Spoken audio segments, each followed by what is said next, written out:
from WTVO 17 and your home team.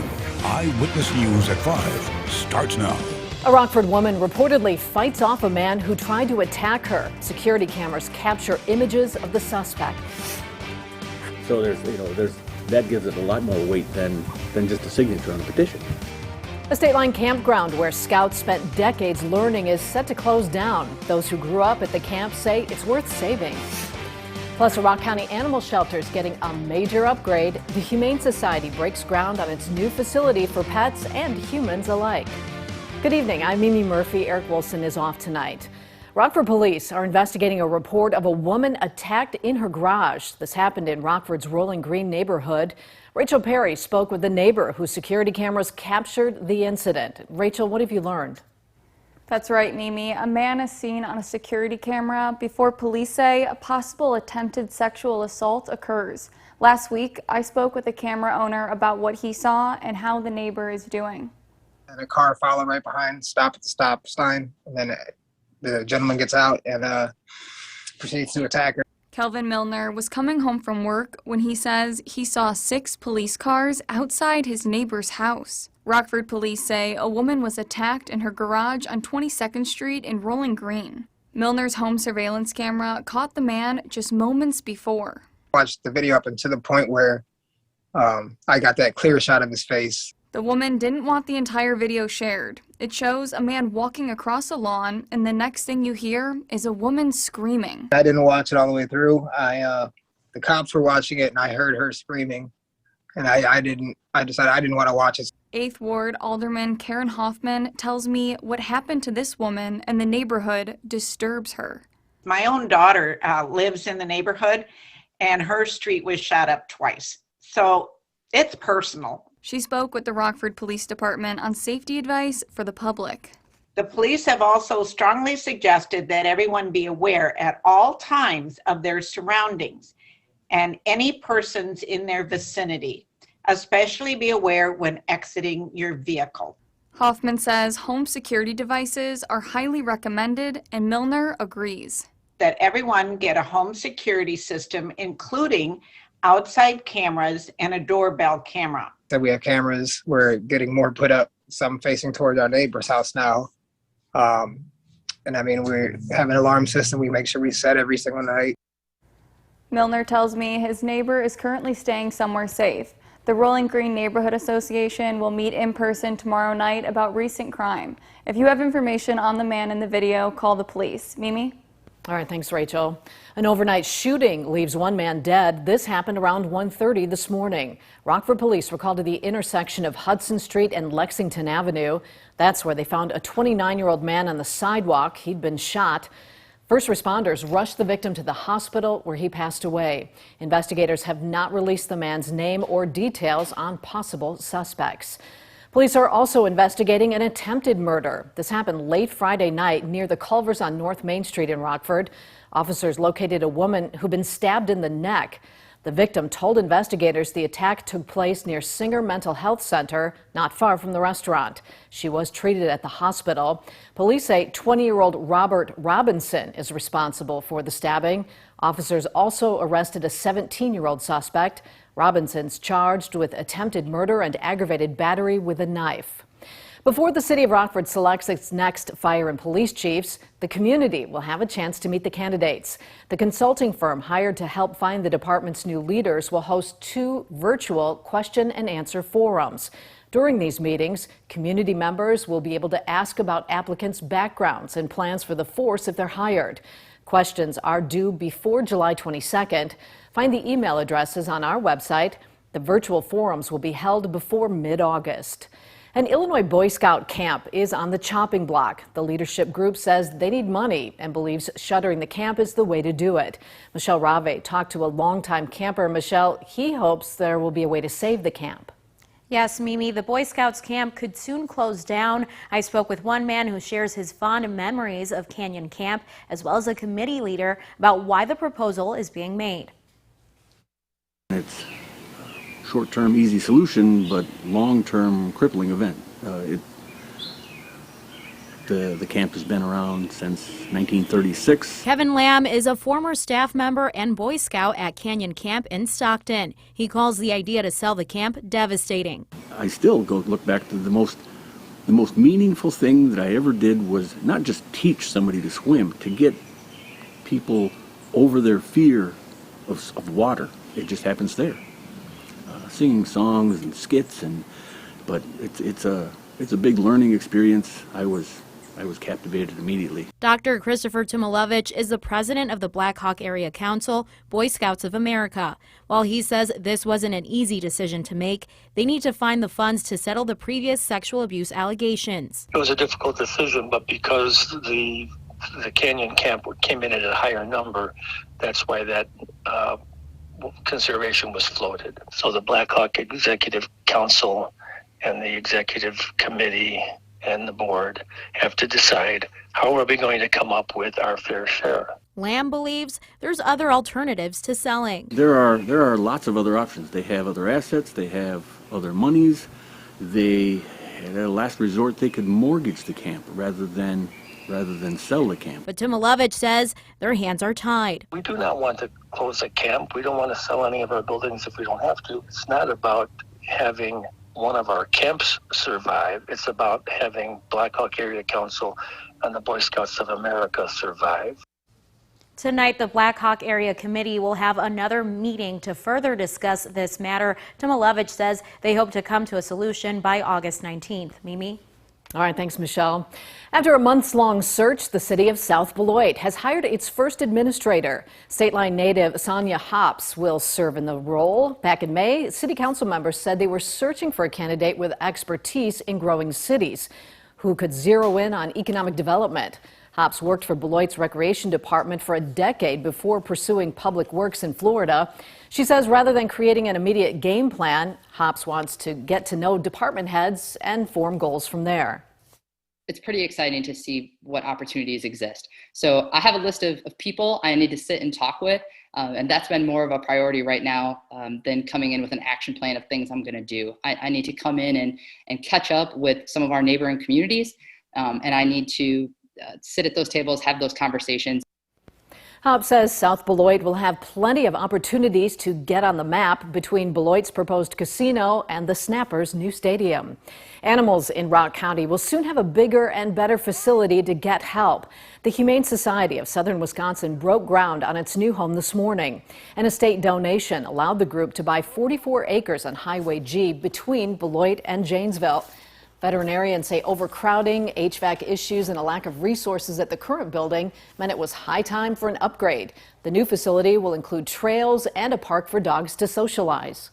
We have talked about getting a new facility for the last 20 years, and finally this day arrived. And it's not only just building a new facility on a piece of land, but how gorgeous this land is, how many opportunities this offers to our community and their pets. The Humane Society should be up and running by March of next year. The nation's growing gun violence during these summer months was the target of debate at the White House today. President Joe Biden and Attorney General Merrick Garland met with mayors and police chiefs on their efforts to reduce crime. The group also discussed how funds from the American Rescue Plan could come into play to meet goals. Washington correspondent Jessie Tenor reports on the meeting as she keeps you connected to the nation's capital. Good evening. The president did most of the listening this afternoon as these local leaders explained what more they need from him to better combat crime in their communities.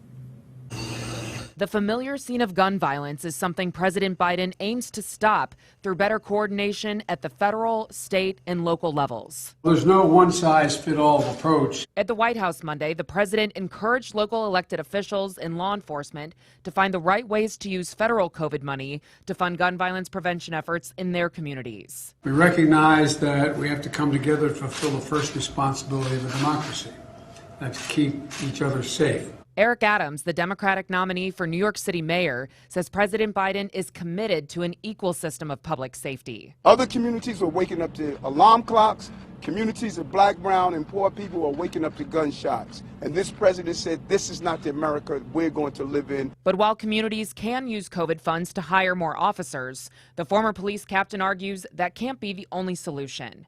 Adams says they also have to respond to the underlying causes of violence. Schools, families, resources, employment. This is where we need to go as a country. The White House says communities can also use COVID money to improve job training, mental health, and reentry programs. In Washington, I'm Jessie Tenor. Now, your first warn weather forecast with Chief Meteorologist Candace King. Our skies have been filled with a cloud cover once again this afternoon. Hard pressed to find much sunshine out there. A live look with the Mercial SkyTrack camera out at the Poplar Grove Airport. From time to time, we've had a couple of sprinkles, a few light showers come down, but most of that heavy rain and even thunderstorm activity has been confined to the south. Actually, where they had severe thunderstorm warnings and even tornado warnings south of Chicago earlier this afternoon, with a couple of thunderstorms that moved up from the south. All of this tied into an area of low pressure now lifting north of St. Louis that will continue to lift to the north as we go through the rest of this evening. So that'll keep that cloud cover in place and keep kind of those on and off sprinkles, light drizzle, a few showers as we persist through this evening as well as into the overnight. Now, as that low pressure system though gets closer to us tomorrow morning, it's likely we're going to see a little bit of fog develop into the morning hours of our Tuesday as that cloud deck kind of lowers just a bit. So wouldn't be surprised if we see a bit more fog into the early morning hours tomorrow. And there are still going to be some sprinkles and some drizzle to tomorrow morning as the day starts off with a fair amount of cloud cover. But as we head into the afternoon, drier air coming in should gradually help clear out that cloud cover for the afternoon, and temperatures should jump in a big way. We should gain a good 10 degrees tomorrow from where we were this afternoon. So that puts our highs in the low 80s, and we continue to warm from there. We dry out for Tuesday night. We'll see sunshine for the start of our Wednesday, but cloud cover builds up because we've got another storm system that'll be moving in from the west. This one does bear some watching. Futurecast wants to bring in some thunderstorm activity early afternoon on Wednesday.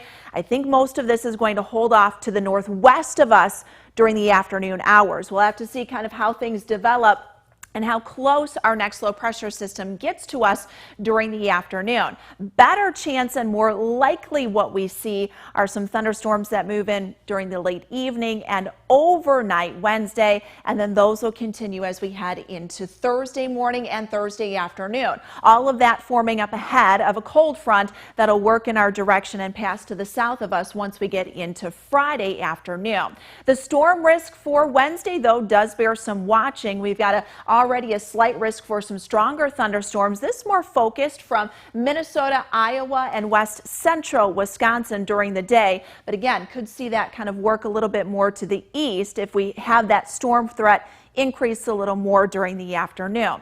Either way, it'll be kind of on the steamier side for our Wednesday as temperatures are back into the upper 80s and those dew point numbers come back up close to 70. So it gets a little bit more muggy here by midweek. 73 our temperature in Rockford, Janesville, 70 right now in Freeport, 72 for our weather watcher Bob here on the southeast end of Rockford. Just had a trace of rain, no rain for Ken in Belvedere, currently checking in at 68 degrees. 65, that's where we head for the overnight. Tonight, very similar to the last couple of nights and couple of mornings.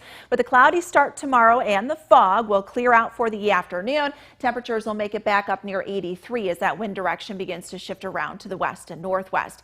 By next week, though, looks like we get into a drier pattern. You've got triple-digit heat that'll be building up over the plains and the northern Rockies where those drought conditions persist. For us, it looks like we've got a string of those 80-degree, maybe even getting close to 90s, but maybe we're looking at a drier stretch too. So once we get after a few storms this week, going into the weekend and upcoming next week, we might actually end up with a mostly dry pattern into next week. Now, the Napleton Sports Desk with Sports Director Scott Lepper. Well, the Blackhawks are parting with another one of their key players from their most recent Stanley Cup championship teams. Duncan Keith will be wearing an Edmonton Oilers sweater next season. He's been dealt to the Oilers for young defenseman Caleb Jones and a future third-round draft pick. Jones is a marginal prospect, so that's not a lot in return for a guy of Keith's stature. The problem is Keith is now 37, and his skills have diminished rapidly in recent years. This deal was made more than anything to accommodate Keith, who wants to be closer to his son, who's in British Columbia. It's hard to say goodbye to one of the Blackhawks' all-time greats, but it is the right move. The Blackhawks need to move on. They need to turn over their roster. They need to work in younger guys. In my opinion, Keith does deserve to have a statue of some sort eventually outside of the United Center. You could argue he was important as anyone to the Blackhawks' 3 Stanley Cup championships in the last decade. All the minutes he logged. He was a true workhorse and a consummate professional and team leader. I can already hear the United Center crowd roar the first time Keith returns to Chicago with the Oilers. The roof will be raised. Well, baseball's All-Star festivities crank up tonight with a home run derby. Tomorrow night will be the game, and already the vibe is that this will be the All-Star event of Shohei Ohtani. He is the first man ever picked to the All-Star game as both a pitcher and a position player. And today, he was named the starting pitcher for the American League. And tonight, well, he'll be one of the favorites in the home run derby. He has 33 home runs this season. Ohtani has become a folk hero of sorts, and that statue will soar if he delivers tonight and tomorrow. You could argue he's the most popular player in Major League Baseball right now. We're all fascinated by his versatility and talent. If the sagging All-Star ratings in recent seasons reverse and go back up, Ohtani will be the main reason why. I'm rooting for Ohtani tonight. I'll be rooting for him tomorrow night. Put on a show, Shohei. That's sports. We'll be right back. Even though it was really cloudy, it was nice to be able to turn off the air and open the windows over the weekend. It was nice, and the nights have kind of cooled off just enough where you don't have to deal with the stickiness or the mugginess, and that'll be changing a little bit, though, this week, unfortunately. Tonight, maybe another night where you can keep the windows open just a bit while we've got a few showers that'll likely be moving in, just kind of like it's been the last couple of nights. We'll continue to keep with those clouds, and some fog, too, tomorrow. The first half of our Tuesday will deal with the cloud cover, then we'll clear out by the afternoon and evening, up into the low 80s though for tomorrow afternoon. 65 tomorrow night, 88 on Wednesday. It'll feel a little bit more muggy, and that could fuel some thunderstorms that do bear some watching Wednesday evening, and then into Thursday, staying in the 80s and warming up into next week. Lots of 80s. Thanks, Candace, and thanks for watching. We'll see you at 6.